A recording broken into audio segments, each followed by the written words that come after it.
Oui, mais Ah non. à la première partie, je ne savais pas, chouchou. On a fait. On va pas... Qu'est-ce qu'on fait? On enregistre la suite, chapitre 6. Ouais. On Attends, est-ce a. que j'ai été là? Non. Ça va, on prend près, hein. Oui. Et je vais montrer un ça aussi. C'est long, hein. Ben oui. Et là, c'est même pas la troisième partie, hein. Elle est longue, la deuxième partie. Et c'est en deux parties, en fait. Ouais. Ah ben oui. Donc, on n'aurait quand même pas su tout faire. L'école de la peur. Donc, ce sont des histoires, mais je ne comprends pas bien. On achèvera, hein.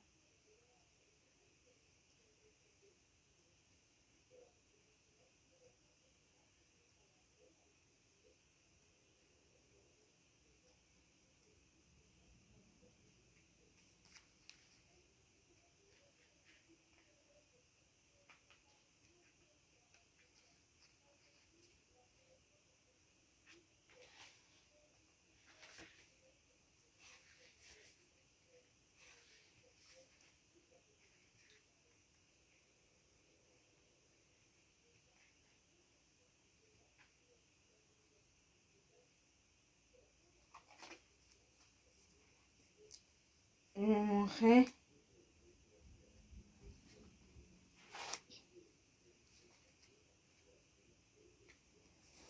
C'est quoi ça? La forêt de l'horreur. Le forêt de l'oreille. Regardez. C'est ça.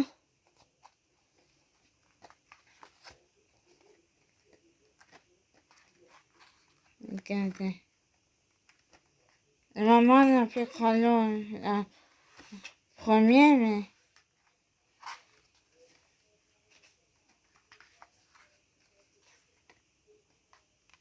ça.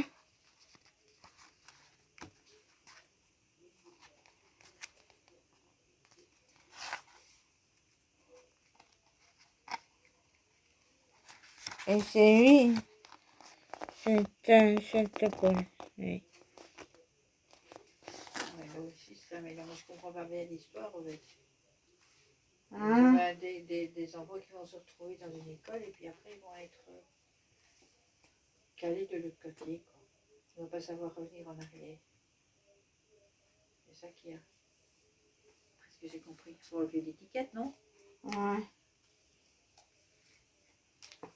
Voilà, c'est tout. Ça compte plus. Quoi, oui? Oui. Ah, c'est une petite blague de mon cru. Nul. Mais ça, on a déjà lu aussi. Monsieur Scar poursuit sur la husse quand, tout à coup, un bruit puissant retentit à l'extérieur de l'auditorium. La lumière vacille autour de nous. Waouh! J'entends des cris, des bruits sourds, qu'il se passe quelque chose dans le hall. Les élèves se tournent vers les portes en marmonnant inquiets. Monsieur Scar ne s'interrompt pas, je suppose qu'il n'a rien entendu. Quand le rassemblement prend fin, tous les élèves sortent dans le hall, aucune trace de bagarre ou de quoi que ce soit, tout semble parfaitement normal. Bizarre, que s'est-il passé? Personne ne fait allusion au bruit étrange durant le déjeuner. Nous parlons de l'atelier de robotique. Je construis un robot qui peut faire des sauts périlleux parfaits. Pourquoi? Parce que c'est génial. Maya et Amber prétendent que le robot est un secret. Elles ne diront à personne ce que c'est. Toutes les deux sont des génies. Elles construisent sans doute un robot doté d'un cerveau géant. Peut-être qu'un jour elles te construiront un cerveau. Ah, je plaisante ou pas. Alors que nous retournons en classe, nous faisons une drôle de découverte. C'est quoi ça? Qu'est-ce que ça peut bien être? Un animal? Un animal mort? Ah, c'est dégoûtant, sûr qu'il est mort. Comment est-il arrivé là? Et c'est quoi exactement? On dirait un insecte, mais c'est impossible. Non, c'est le troc. Je n'y crois pas que ce n'est pas un animal. Joss et moi restons à distance, mais Marco s'accroupit près de la chose. Regardez ses pattes. Il y a des engrenages au niveau des genoux, sous des poils. Tu veux dire que c'est une machine? Exact, ces yeux ne sont pas réels, ils sont en verre ou quelque chose dans le genre. Attendez. Les deux garçons gémissent, alors j'ouvre sa gueule.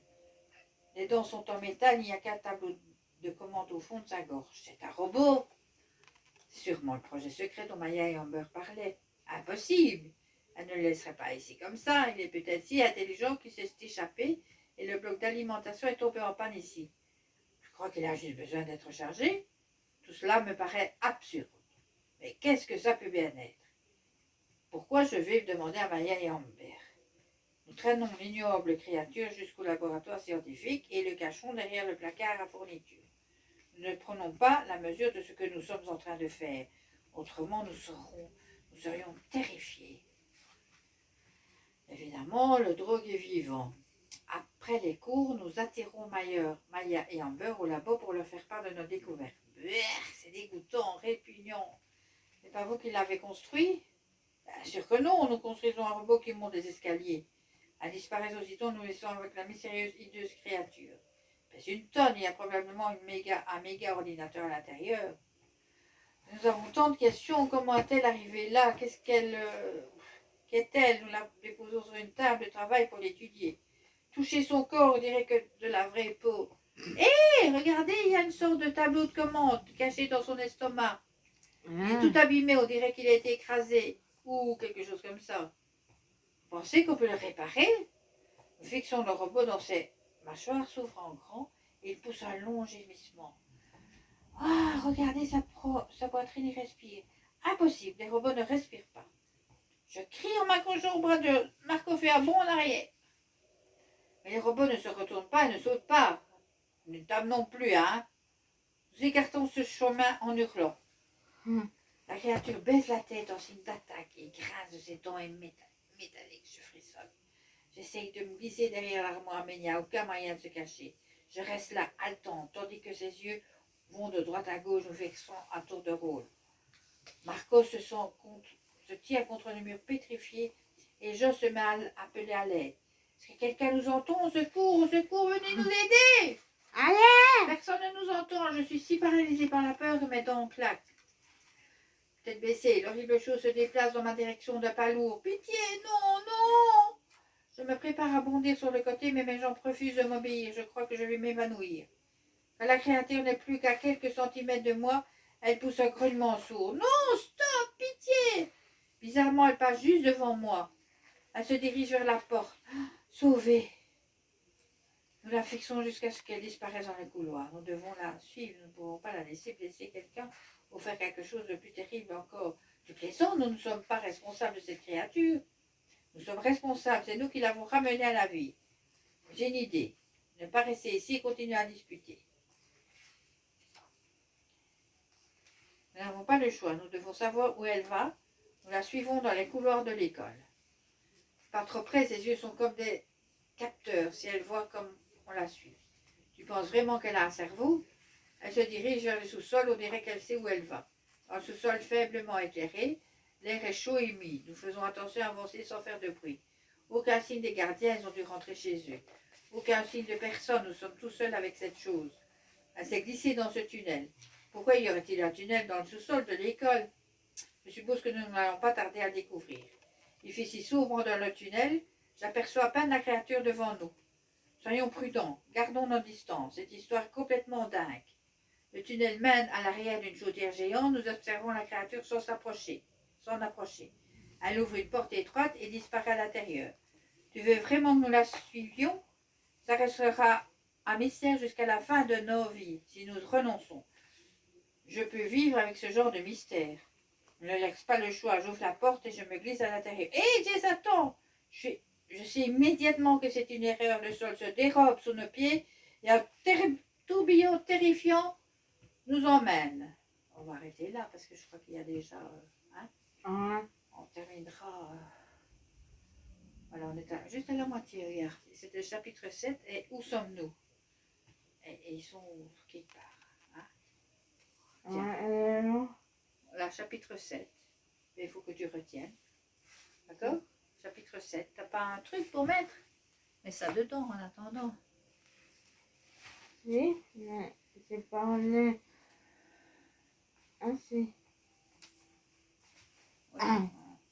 Regardez Toute la ça, si réservation c'est du aujourd'hui.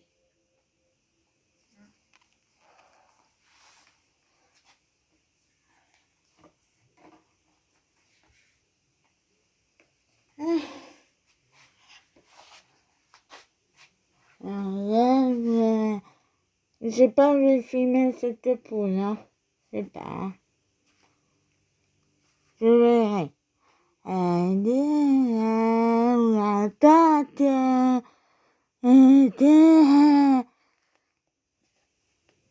Mettez pouces bleus, abonnez-vous. Et cliquez sur la cloche de la Louise.